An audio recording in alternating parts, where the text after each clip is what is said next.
they're not going to have a problem. They're not going to have a problem. I know them very well. And you've seen me do things with President Erdogan and Turkey that nobody else could have done. We're not going to have a problem. He's done a fantastic job. I'm with him all the way. I'm with Bibi all the way. Nothing's going to happen. Yes. Mr. President, are you concerned that Israel is not moving quickly enough to phase 2 of the peace plan? Well, I'm not concerned about anything that Israel's doing. I'm concerned about what other people are doing or maybe aren't doing. But I'm not concerned. They've lived up to the plan. They're strong. They're solid. And sometimes they don't understand when somebody violates something that you want to give them a second chance. Well, we'll give them a couple of second chances. But no, Israel's lived up to the plan 100%. Don't forget, we made the plan possible by taking out Iran. And speaking of Iran, I hope they're not trying to build up again, because if they are, we're going to have no choice but very quickly to eradicate that buildup. So I hope Iran is not trying to build up, as I've been reading that they're building up weapons and other things. And if they are, they're not using the sites that we obliterated, but they're using possibly different sites. We know exactly where they're going, what they're doing, and I hope they're not doing it because we don't want to waste the fuel on a B-2. It's a 37-hour trip both ways. I don't want to waste a lot of fuel. Okay? Mr. President Trump, just after your last remarks regarding the pardon request of Prime Minister Netanyahu, Herzog office told us that you have not talked after the official request of Prime Minister Netanyahu pardon. Can you clarify to us, did you talk about it? Which request are you talking about? With the President Herzog, the Israeli President Herzog. Did you talk with him directly? President Erdogan? Herzog. The Israeli President so you're talking about pardon? Yeah. Oh, well, you got to say that. No, I think he's going to be in great shape. He's a wartime prime minister at the highest level. He's achieved tremendous success. And I'll say it, if you had 8 out of 10 prime ministers in his position right now, or before right now, maybe, you wouldn't have Israel any longer. Israel would not exist. I'd say two of them would, and 8 of them wouldn't. Those are not good odds. You needed a very special man to really carry through and really help Israel through this horrible jam. These are major factions, and it started with our negotiation with Iran. I think it probably started with Soleimani. That was really where you mentioned that today, which started with Soleimani. Bad guy, doing bad things, hurting a lot of people, killing American soldiers and other soldiers. But it started right there, would probably be the starting point. And then from that point forward, but you have a wartime prime minister at the highest level. There could be other wartime prime ministers, but they'd lose.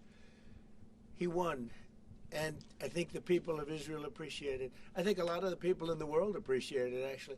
And because of that victory, we were able to get peace in the Middle East.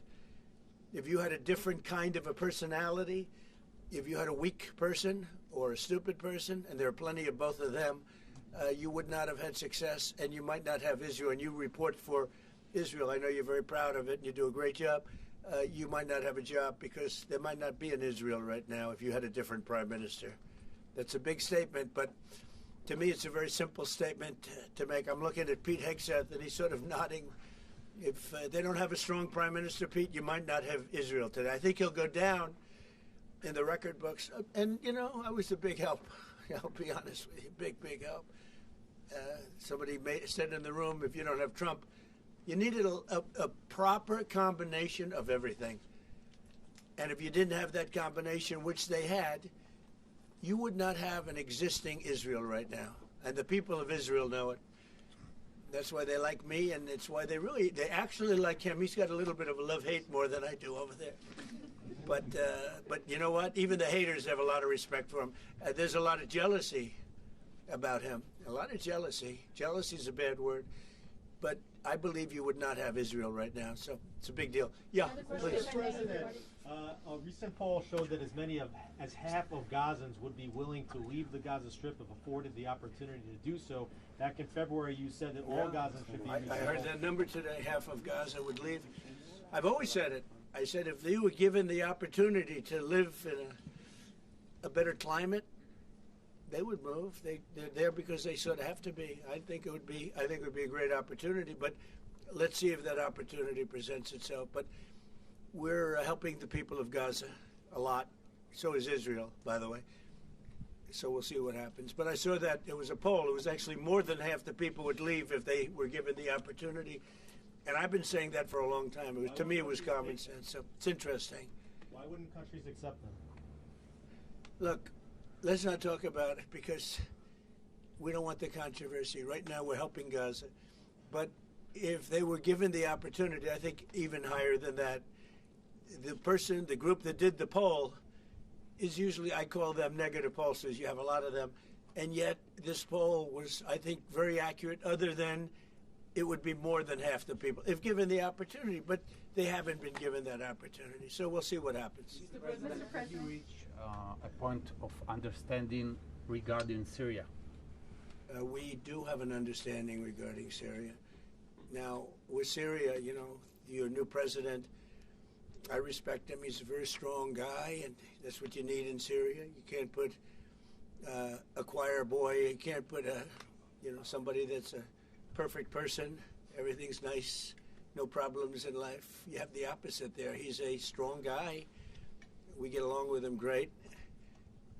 I can't ask for any more. He's been with us all the way. We had that mishap with ISIS, and he was with us all the way. He was fighting us. You know, he was fighting them.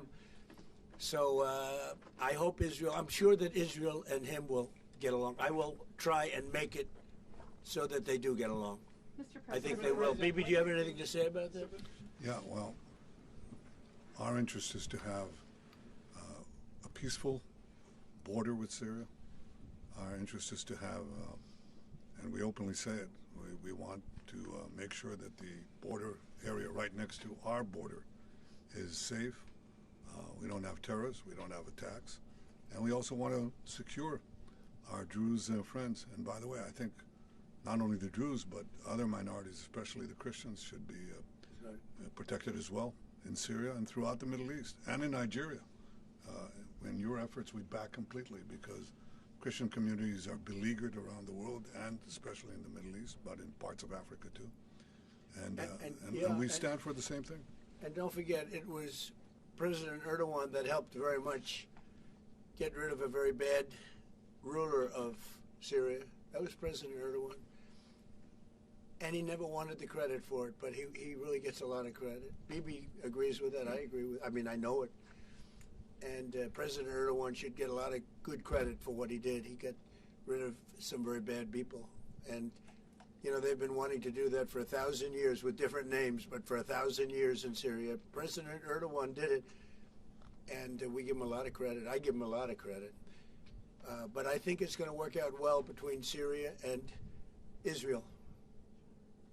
Mr. President, about Lebanon. Yeah, go ahead, please. The Lebanese government, so what we saw, is not meeting the terms of the ceasefire agreement, has failed to disarm Hezbollah, actually. In your view, should Israel strike the terrorist organization again? Well, we're going to see about that. We'll see about it.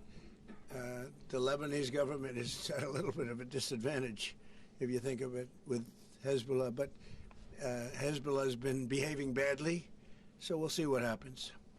Mr. President, and China. How close are we to another operation of Israel in Iran? You said before the meeting with Netanyahu that you are in support of Israel if the ballistic missile project will take on and also the nuclear weapon. But after the meeting, after what you know from the intelligence, how close are we to another war with Iran? Well, I don't want to say that, but Iran may be behaving badly. It hasn't been confirmed. But if it's confirmed, look, they know the consequences. You know, consequences will be very powerful, maybe more powerful than the last time. Yeah. And Iran should have made a deal the last time. I gave them the option. I said, you can make a deal. Do it. I told them, do it. And They didn't believe me. Now they believe me. Do you have evidence that Iran is behaving badly, and what do you mean by that? This is just what we hear. But usually, where there's smoke, there's fire. Have you heard the expression? Well, what do you mean related to the nuclear Well, capabilities? no, I'm hearing that they're not nuclear yet, but maybe nuclear too. The sites were obliterated, but they're looking at other sites. That's what I've heard. They're Do you have looking. intelligence So to it'll that, take or- a long time. They're not going to go back to where they were, but they have other places they can go. And if they're doing that, they're making a big mistake. Yeah, please. There's no reason for them to do it. Mr. President, is the United States currently open to engaging in bilateral discussions with Tehran? We're hearing reports from numerous countries that there may be some discussions. Is that something you would support, or Yeah, something that is I would. happening? You Sure. would support that? I would, yes. Right now. Thank you, sir. I have been, by the way, before the war, I would support that. I said to him, Bibi, I said, let's negotiate. And they didn't believe what was going to happen would happen. Mr. Yes, ma'am. President, on China, so China's been doing naval exercises basically to test encircling Taiwan. Can you explain to us what your knowledge is of that? What do you think about that? Have you had any discussions with China Well, I have a about great that? relationship with President Xi, and he hasn't told me anything about it. I certainly have seen it, but he hasn't told me anything about it, and I don't believe he's going to be doing it. Does it worry you? No, nothing worries me. But nothing. you said where there's smoke, there's fire, right? So if Yeah. you're encircled, if you're doing naval exercises and air Well, exercises, they've been doing naval exercises for 20 years in that area. Now people take it a little bit differently, but in fact larger than they're doing right now. So we'll see. But they've been doing that for 20, 25 years. Yeah. Mr. President, if you don't see Hamas disarm in that short amount of time that you're giving them, can you tell us what the next steps would It'll be horrible for them. Horrible. Okay. It's going to be really, really bad for them. And I don't want that to happen. But they made an agreement that they were going to disarm. And you couldn't blame Israel. By the way, we have other countries that will come in and do it. They said, let us do it for you if they don't. Countries that were with them wanted the deal to be made, agreed that they would disarm, and now if they say they're going to disarm, that's fine. If they say they're not going to disarm, those same countries will go and wipe them out. They don't even need Israel. You know, we have many countries, 59 countries that are in agreement. This is a real peace in the Middle East. And Hamas is a small part of it, but it's still a part of it. But we have 59 countries that signed on, big countries, countries that are outside of the Middle East, as you know the Middle East. They want to go in and wipe out Hamas. They don't want Israel. They don't need Israel. They want to do it because it's the right thing to do, because they were for the deal based on the fact that Hamas pledged, they swore that they were going to disarm. Now, if they're not going to disarm, those same countries will wipe out Hamas. Yeah. President Trump, do you think that the PA should be involved the day after in Gaza Strip, even in the near future? And the same question to Prime Minister Netanyahu. Do you see a real opportunity that the PA will be in Gaza? Go ahead, baby. I think President Trump put clearly the conditions of reform that he wants to see in the PA for them to be involved. And I think he put it very clearly what he wants to see, the kind of real reforms, not just perfunctory reforms, but real reforms. Stop pay to slay, change the curriculum in your textbooks, open up a different society and a different future if they do it. In the near future? Well, let them, I think it was clear. He put Pretty clear. He put guidelines that were, by the way, in the Trump plan of 2020. And they were put then in the 20 points. And it's up to them. Remember this, if we didn't do what we did to Iran, just to make the subject just slightly different, you wouldn't have peace in the Middle East. You wouldn't have a deal signed in the Middle East. You wouldn't have a deal. Because other Arab nations, which are great people, I know them very well, I know them, they're great people, they wouldn't be able to have agreed to peace in the Middle East, because you would have had a dark cloud hanging over everything. It wouldn't have been possible. So Iran has been greatly reduced in power, prestige. I don't want to use the word humiliation, because they're trying to build up again.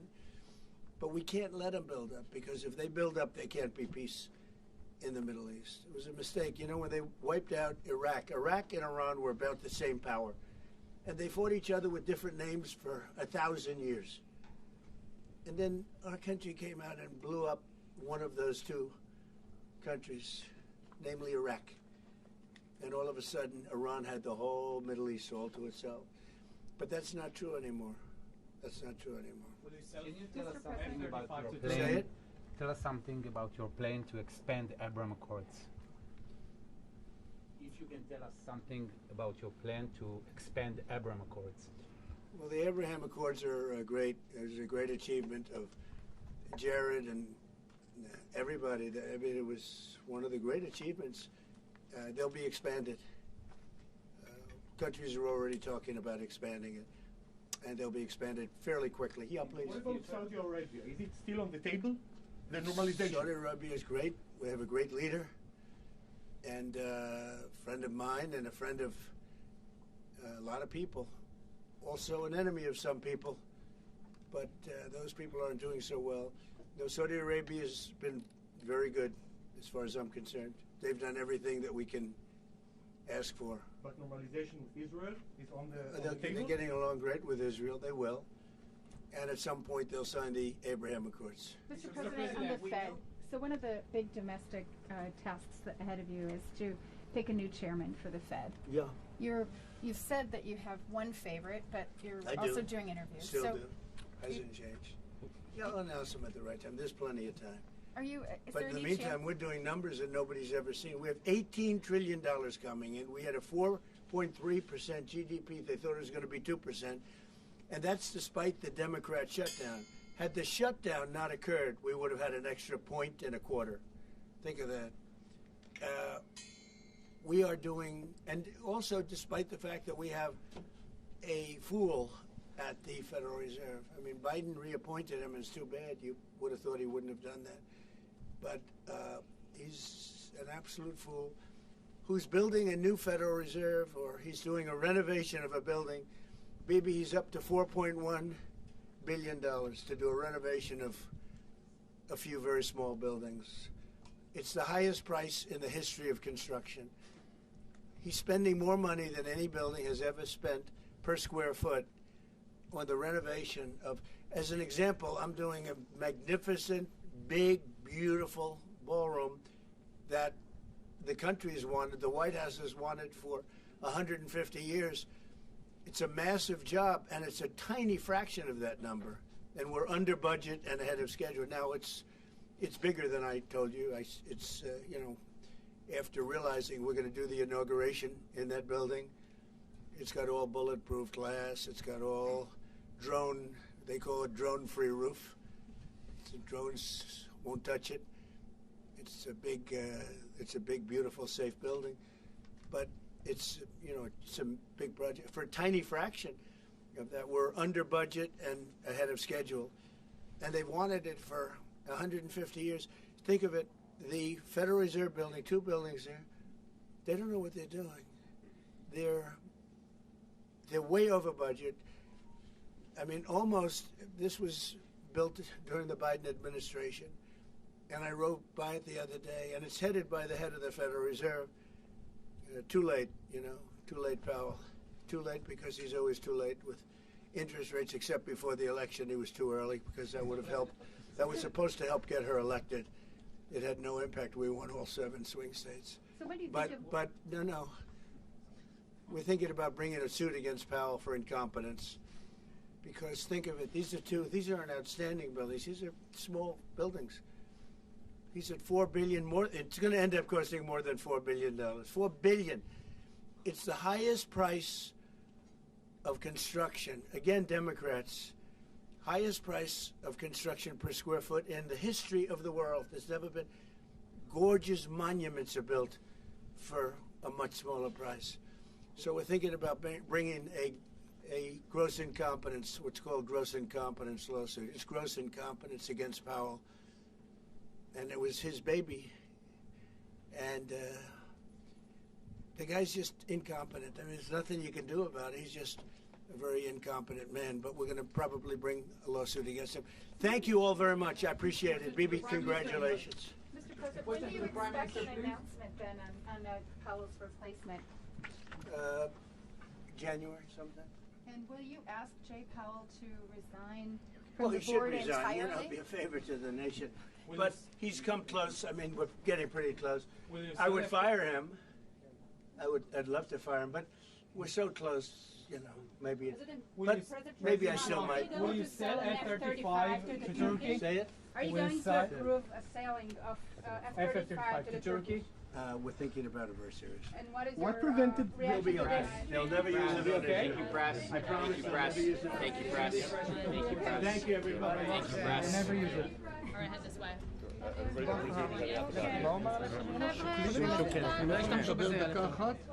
לא ישתמשו בזה נגדכם אף פעם. All right, thank you, press.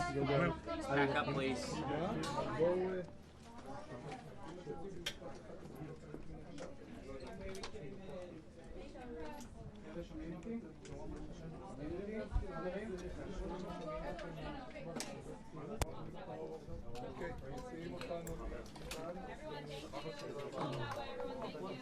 Thanks, Dan.